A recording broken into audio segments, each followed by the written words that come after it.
प्रधानमंत्री नरेंद्र मोदी ने जापान के उद्यमियों और मैन्युफैक्चरर्स को make in India make for the world का न्योता देते हुए भारत में निवेश बढ़ाने के लिए आमंत्रित किया है। उन्होंने कहा है कि भारत की राजनीतिक स्थिरता, मजबूत आर्थिक वृद्धि और उभरती टेक्नोलॉजी इसका सबसे बड़ा आधार है। प्रधानमंत्री मोदी ने टोक्यो में इंडिया जापान इकोनॉमिक फोरम को संबोधित करते हुए कहा कि जापान लंबे समय से भारत का विश्वसनीय साझेदार रहा है और जापानी कंपनियों ने अब तक भारत में $40 बिलियन से भी ज्यादा निवेश किया है। पीएम मोदी ने जापानी कंपनियों को बताया कि भारत में पूंजी सिर्फ बढ़ती नहीं बल्कि कई गुना बढ़ती है। उन्होंने जापान को नई और एडवांस टेक्नोलॉजी जैसे सेमीकंडक्टर, आर्टिफिशियल इंटेलिजेंस और बुलेट ट्रेन को लेकर साथ मिलकर काम करने का न्योता दिया। उम्मीद है कि जापान अगले 10 सालों में करीब $68 बिलियन यानी 10 ट्रिलियन येन का निवेश भारत में करेगा। पीएम मोदी ने जापानी उद्यमियों से आह्वान किया कि वे केवल भारत के लिए ही नहीं बल्कि पूरी दुनिया के लिए प्रोडक्ट्स भारत में बनाएं। उन्होंने कहा कि भारत आज नई ग्लोबल सप्लाई चेन का प्रमुख केंद्र बनने के लिए अग्रसर है। यह साझेदारी दोनों देशों के लिए ट्रेड, टेक्नोलॉजी, डिफेंस और संस्कृति के नए रास्ते खोलेगी। देवी और सज्जनों, नमस्कार, कोनिचिवा। मैं आज सुबह ही टोक्यो पहुंचा हूं। मुझे बहुत खुशी है कि मेरी यात्रा की शुरुआत बिजनेस जगत के दिग्गजों के साथ हो रही है और उसमें से आपसे बहुत लोग हैं जिनसे मेरा व्यक्तिगत परिचय रहा है।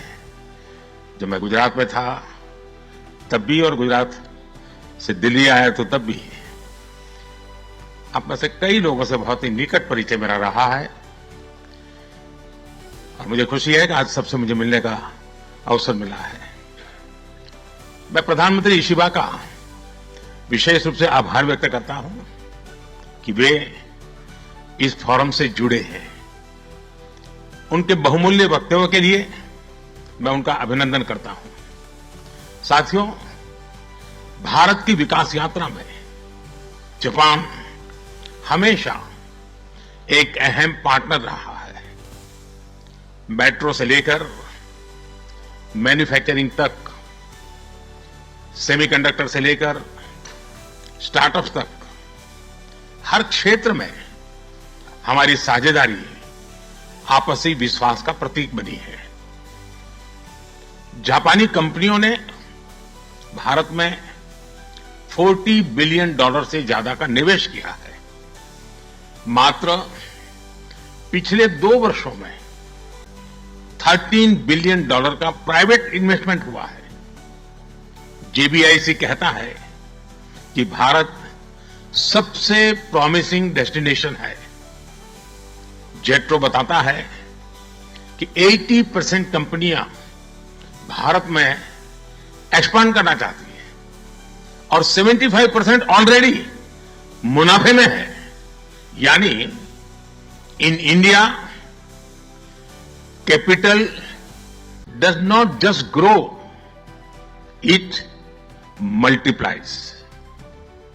साथियों, पिछले 11 वर्षों में भारत के अभूतपूर्व ट्रांसफॉर्मेशन से आप सब भली भांति परिचित है। आज भारत में पॉलिटिकल स्टेबिलिटी है, इकोनॉमिक स्टेबिलिटी है, पॉलिसी में पारदर्शिता है, प्रिडिक्टिबिलिटी है। आज भारत विश्व की सबसे तेज ग्रो करने वाली मेजर इकोनॉमी है और बहुत जल्द विश्व की तीसरी सबसे बड़ी इकोनॉमी बनने जा रहा है। वैश्विक ग्रोथ में भारत 18% योगदान दे रहा है। भारत की कैपिटल मार्केट्स में अच्छे रिटर्न्स मिल रहे हैं। एक मजबूत बैंकिंग सेक्टर भी है। लो इन्फ्लेशन और लो इंटरेस्ट रेट्स, करीब $700 बिलियन के फॉरेक्स रिजर्व है।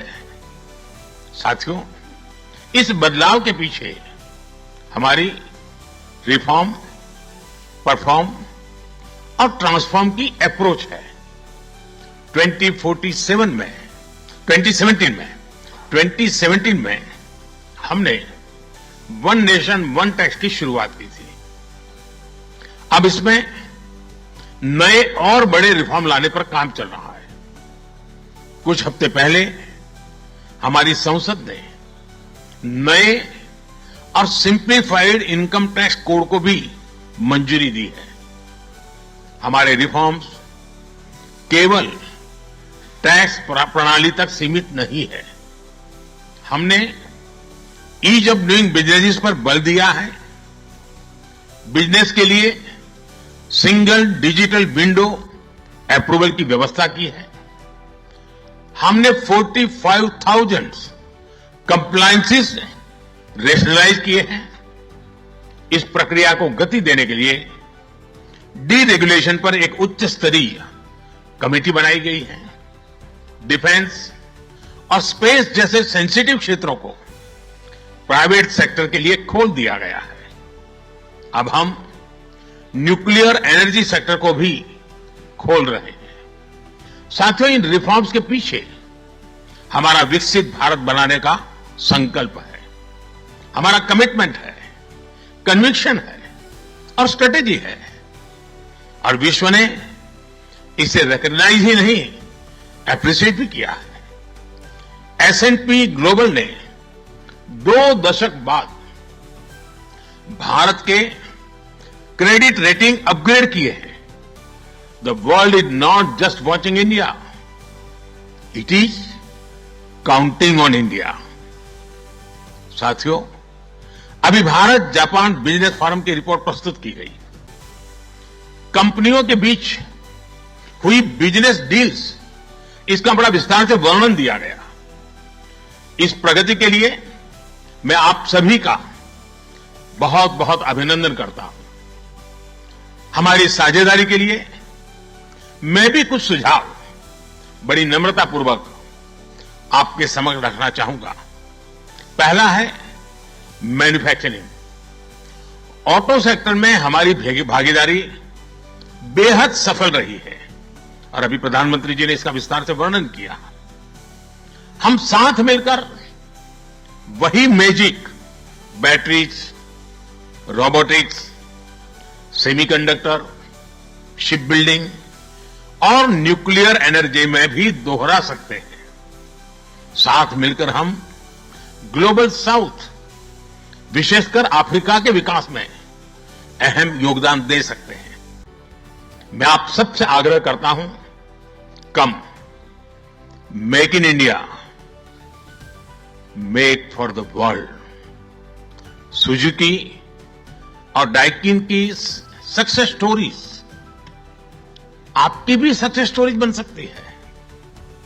दूसरा है टेक्नोलॉजी और innovation. Japan tech powerhouse है और भारत एक टैलेंट पावर हाउस है। भारत ने AI, semiconductor, quantum computing, biotech और स्पेस में बोल्ड और एम्बिशियस इनिशिएटिव लिए हैं। जापान की टेक्नोलॉजी और भारत का टैलेंट मिलकर इस सदी के टेक रिवॉल्यूशन का नेतृत्व कर सकते हैं। तीसरा क्षेत्र है ग्रीन एनर्जी ट्रांजिशन। भारत तेजी से 2030 तक 500 गीगावाट रिन्यूएबल एनर्जी के लक्ष्य की ओर अग्रसर है। हमने 2047 तक 100 गीगावाट न्यूक्लियर पावर का भी लक्ष्य रखा है। सोलर सेल्स हो या फिर ग्रीन हाइड्रोजन, साझेदारी की अपार संभावनाएं हैं। भारत और जापान के बीच जॉइंट क्रेडिट मैकेनिज्म पर समझौता हुआ है। इसका लाभ उठाकर क्लीन और ग्रीन फ्यूचर के निर्माण में सहयोग किया जा सकता है। चौथा है नेक्स्ट जेन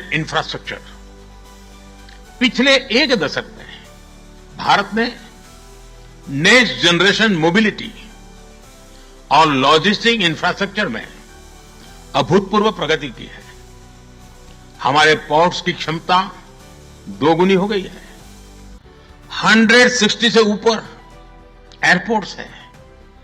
1000 किलोमीटर लंबी मेट्रो लाइन बनी है। जापान के सहयोग से मुंबई और अहमदाबाद हाई स्पीड रेल पर काम चल रहा है। लेकिन हमारी यात्रा यहीं नहीं रुकती। Japan's excellence and India's scale can create a perfect partnership. पांचवा है स्किल डेवलपमेंट और people to people ties. Bharat का स्किल्ड युवा टैलेंट वैश्विक जरूरतें पूरी करने की क्षमता रखता है। इसका लाभ जापान भी उठा सकता है। आप भारतीय टैलेंट को जापानी भाषा और सॉफ्ट स्किल्स में ट्रेनिंग दें और मिलकर एक जापान रेडी वर्कफोर्स तैयार करिए। A shared workforce will lead to shared prosperity.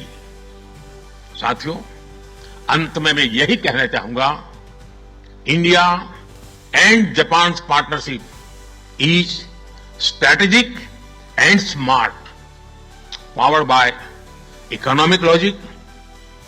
We have turned shared interest into shared prosperity.